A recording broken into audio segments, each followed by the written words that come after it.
This is the start of an essay that I wrote that's in the current issue of Wazi, and I'm trusting my Kindle explicitly because I downloaded the essay onto the Kindle, so I'll be reading. This may perhaps be the first literary reading from a Kindle in history. It's happening right here in Boulder, and we're getting it on my little camera here. I spend a lot of time on the internet, and I'm a total gearhead. So if you notice, yeah.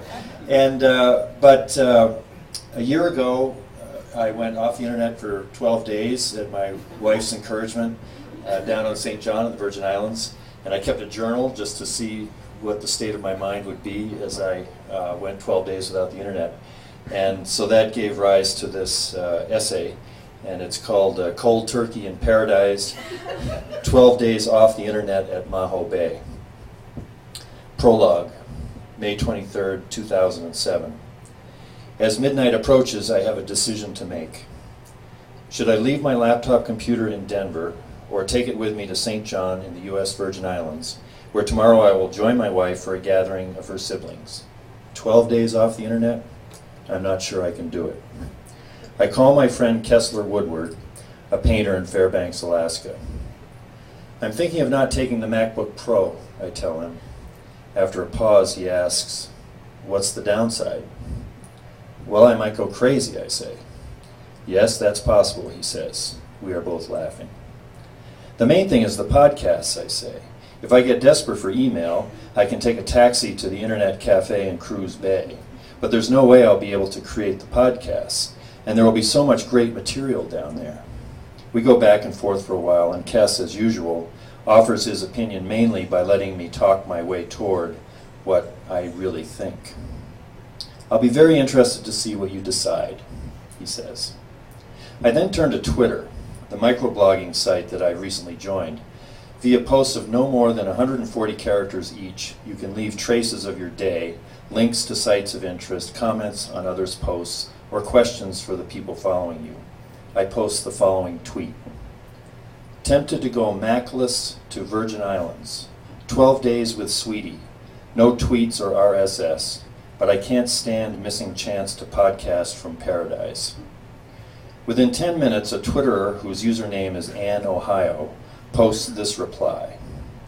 Len Edgerly, just say no.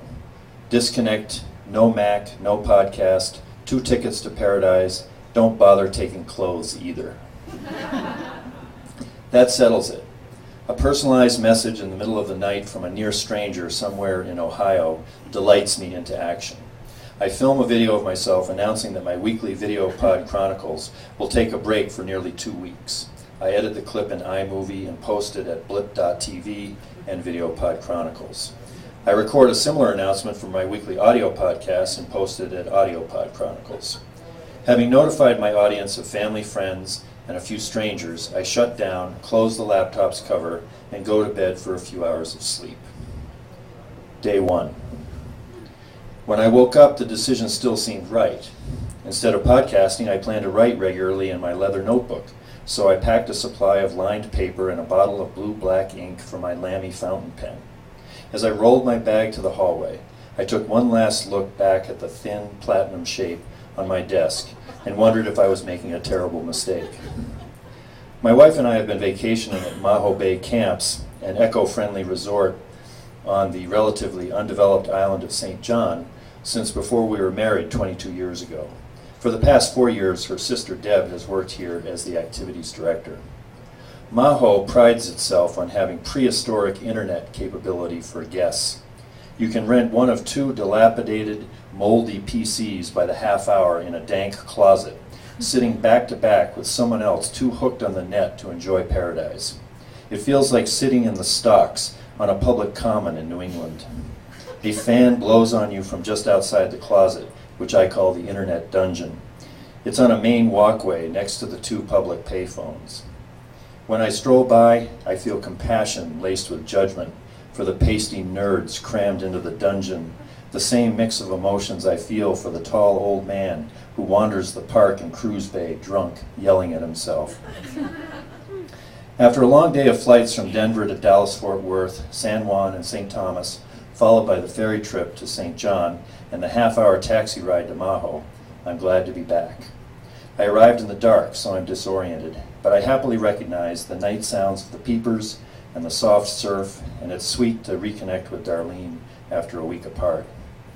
We have our favorite unit, C10, perched on the steep hillside about halfway between Little Maho Beach and the dining pavilion, which offers a postcard view of the sea and the nearby islands looking toward St. Thomas.